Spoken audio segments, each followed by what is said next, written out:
ஓம் மகமாயே போற்றி போற்றி. நேற்று உரையில் மாரியம்மன் பற்றிய ஒரு நீண்ட முன்னோட்டத்தை பார்த்தோம்.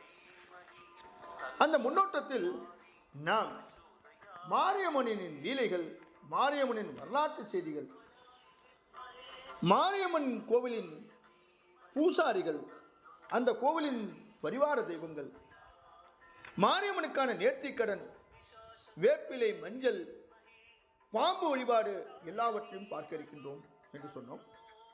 மற்றும் மாரியம்மன் கோயில் இருக்கும் இடங்கள் எங்கெங்கெல்லாம் இருக்கின்றது, இந்தியாவிலும் வெளிநாட்டிலும், இவைகளையெல்லாம் பார்க்க இருக்கின்றோம் என்று நேற்று உரையை நாம் குறிப்பிட்டிருந்தேன். முதலில் மற்ற விஷயங்களை பார்ப்பதற்கு முன்பாக இந்த மாரியம்மன் ஆலயங்கள் இந்தியாவில் எங்கெங்கு இருக்கின்றது என்று ஒவ்வொன்றாக பார்ப்போம். முதலாவதாக, மாரியம்மன் என்றாலே உடனே நினைவுக்கு வருவது யார்? சமயவரம் மாரியம்மன் தானே. அந்த மாரியம்மனை பற்றி தான் முதலில் பார்க்க இருக்கின்றோம். வாருங்கள், முதலில் சமயவரம் மாரியம்மனை பார்ப்போம். கொள்ளிடத்திலிருந்து விழுந்து செல்லும் பெருவிலை வாய்க்கால் கரையோரத்தில் அமைந்திருக்கின்றது இந்த ஸ்தலம். மாரியம்மன் என்று நினைத்த மாத்திரமே நினைவில் வருவது சமயவரம் தான். திருச்சிக்கு வடக்கே 11 கிலோமீட்டர் தொலைவில் அமைந்திருக்கும் மிகவும் புகழ்பெற்ற திருத்தலம் இந்த ஸ்தலம். அம்பாள் கொலுவிருக்கும் இடம் கண்ணனூர். மாரியம்மன் வடிவங்களில் ஆதிபீடம் சமயபுரமாகும். மூலவர் சன்னதியில் அம்மன் அஷ்ட புஜங்களுடன் மிகப்பெரிய சுயம்பு திருவுருவாக சிம்மாசனத்தில் மஞ்சள் உடை உடுத்தி வாசனை மலர்களை திருமேனி முழுவதும் தரித்து அருள்பாலிக்கின்றார். ஸ்தல விருட்சம் வேம்பு. இக்கோவில் 3 உற்சவ திருமணிகளை கொண்டிருக்கின்றது. மூலவர் சன்னதிக்கு முன்புறம் தெற்கு நோக்கி அருள்பாலிக்கும் திருமேனி 1000 ஆண்டுகள் பழமையான திருமேனி. வேம்பிலிருந்து எடுக்கப்பட்டது, மிகவும் விசேஷமானது. சுயம்புவான செப்பு திருமேனி, காலத்தை கணக்கிட முடியாத அளவுக்கு பழமை வாய்ந்தது. இந்த பஞ்சோலோகத்தில் பல்வேறு வடுக்கள் படிந்திருக்கின்றன. இவள் 1000 கண்ணை கொண்டிருக்கின்றார். கிழக்கு பார்த்த நிலையில் மூலவரை போல காட்சியளிக்கும் அம்மன் ஆண்டுக்கு ஒருமுறை மட்டும் உற்சவராக வெள்ளிக்குதிரை வாகனத்தில் வலம் வருகின்றார். தாயென பரிந்தூட்டும் அன்னை சமயபுரம் மாரியம்மன். தன்னிடம் அன்பு கொண்டவர்களுக்கு அளவிலா ஆனந்தமளிக்கும் ஆனந்தவள்ளி அவள். கேட்டதை கொடுப்பதால் கண்ணீர் மல்க நினைந்திருக்கும் அன்னை சமயபுரம் மாரியம்மன் கண்ணனூர் என்று அழைக்கப்படும் இந்த திருத்தலத்தில் வந்து அமர்ந்ததே ஒரு வரலாற்று நிகழ்வாகும். ஆதியில் வைஷ்ணவியாக தன் அண்ணன் அரங்கநாதருடன் ஸ்ரீரங்கத்தில் சேர்ந்திருந்தாள் அன்னை.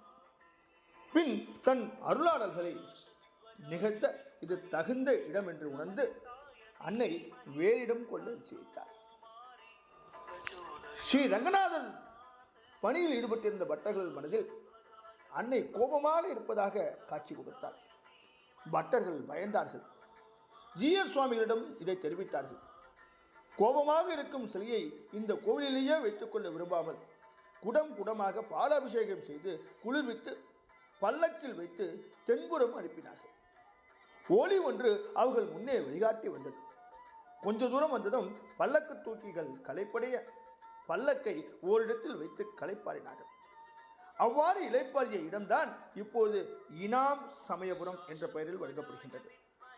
இதன் நினைவை போற்றும் வகையில் மாரியம்மன் திருக்கோவிலின் பெருவிழாவின் 8ஆம் நாளன்று அந்த இடத்திற்கு சென்று ஓர் இரவு தங்கி வருவதை சம்பிரதாயமாக இன்றும் கடைபிடிக்கின்றார்கள். பின்னர் மீண்டும் பல்லக்கை தூக்கி கொண்டு தென்மேற்காக வந்து கண்ணனூர் அரண்மனை மேட்டில் வைத்த அவர்களால் மீண்டும் அதை எடுக்கவே முடியவில்லை. ஆமாம், வேம்புகள் சூழ்ந்த அந்த இடத்தை விட்டு அசைய மறுத்துவிட்டால் அன்னை. அதனால் அங்கேயே விட்டுவிட்டு சென்று விட்டார்கள். அன்னை மாரியம்மன் அந்த இடத்திலேயே கோவில் கொண்டு விட்டார். அதுவே இன்றிருக்கும் இடமாகும்.